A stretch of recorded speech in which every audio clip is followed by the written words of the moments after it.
Alright, the first thing we need to do obviously is to disassemble a part of the intake system. Not all of it, just enough of it to get that filter right off of the box. Alright, first thing we're going to do is we're going to loosen up this clamp here, and we are going to use a 11mm to loosen that puppy up.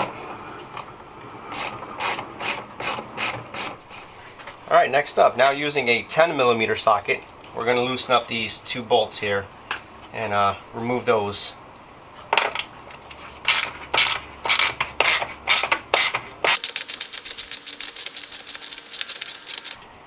Alright, those two bolts are off, so we're kind of shaking a little bit, which means it's coming loose. And what we're going to do next is we're going to take this hose here, and what we're going to do is we're going to push down on this gray tab, and as we're doing that, we're just going to pull right out. Had to give a little bit of elbow grease. Got it out though. Alright, next we are going to just push down on this tab here, and we are going to, that was easy. So here's the tricky part. We're going to take this throttle body piece and we are going to wiggle it out so it disconnects from the actual filter. Now, to try to make my life a little bit easier, I kept the hose intact on the throttle body. So that way I can just pull it out and lift it up and get it out of the way, and then I can just pull out the actual filter. That's what I'm looking for. But this is, let's see if this works. Let's check it out. So far so good. There we go. Alright. Now, by not disconnecting the throttle body right here, I'm hoping that that made my life easier, not harder. So we're gonna find out. Let me put this aside. Don't stretch it too much, that way this doesn't. Alright, next up, try to take the actual filter out. Alright folks, here's the plan. Took this out. Now you have the filter within its box right here. So what I'm going to do is, first things first, I'm going to take this off, make sure I don't lose that. Go. And I'm going to try to just take the actual filter right out of the box. Hopefully it comes out with ease. Let's see. Right. A little tight here. There we go. We are in business. How about that? Now it's time to clean it. Alright, this is it. This is the reason why we took apart that entire thing. This is the aFe dry air filter for the Momentum GT cold air intake. Alright, so looking at it, doesn't look so bad. I mean, it's dirty. There's a lot of stuff going on here, but not as bad as I thought. Well, let me mention before I say anything else, this is the first time I service this air filter since I installed it into my Jeep. That was about 30,000 miles ago. I could be off by a few thousand miles, give or take, but yeah, I've never cleaned this thing. This thing hasn't been cleaned in about 30,000 miles, so it's a little long overdue. So let's get started cleaning it. This is what we'll be using. Air filter cleaner. See how it works out. First things first. Tap it. Bang it. Not too hard. Up against an object. And you'll see things falling out.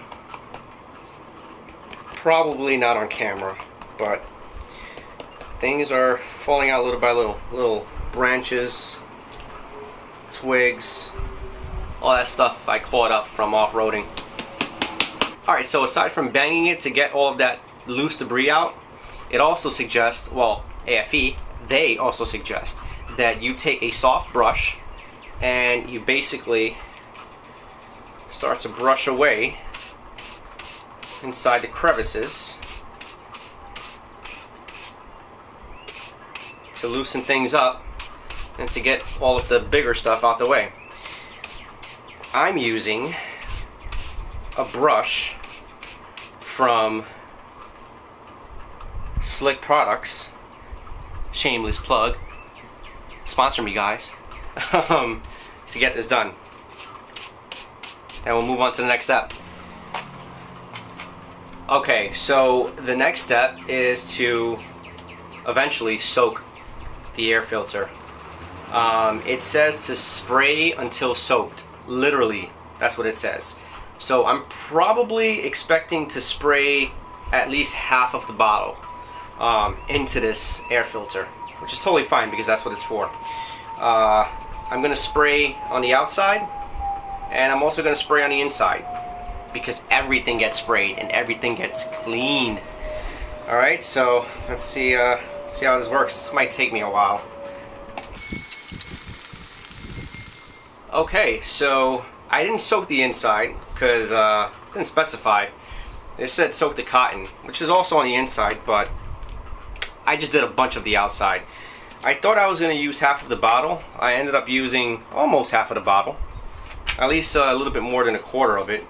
So any spots that I saw that were dark, I just sprayed them, because whatever you're spraying and soaking, it turns kind of like a white color. So yeah, you got every nook and cranny. Alright, on to the next step. Alright, next step is to let it soak for approximately 10 minutes. So what we're going to do is we'll lay it here on the bumper.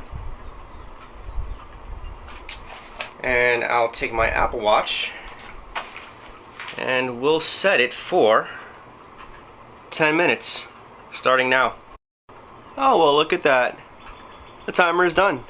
Now it's time to rinse it off. And what I'm going to use is, it says to use a low pressure type of, and my watch still vibrating. Okay, stop. What I'm going to do is I'm going to use a low pressure water hose, and I'm just going to clean it. It says to clean it from the inside out. So where's my filter? Okay, here we go. So we're going to apply the water into here. Again, not supposed to be high pressure, low pressure water in here. And as the water goes through here, thoroughly cleaning, the water's coming from the outside, and as it's coming from the outside, you know when to stop, when it stops being brown or black or whatever color it's going to be, and it's going to be clear.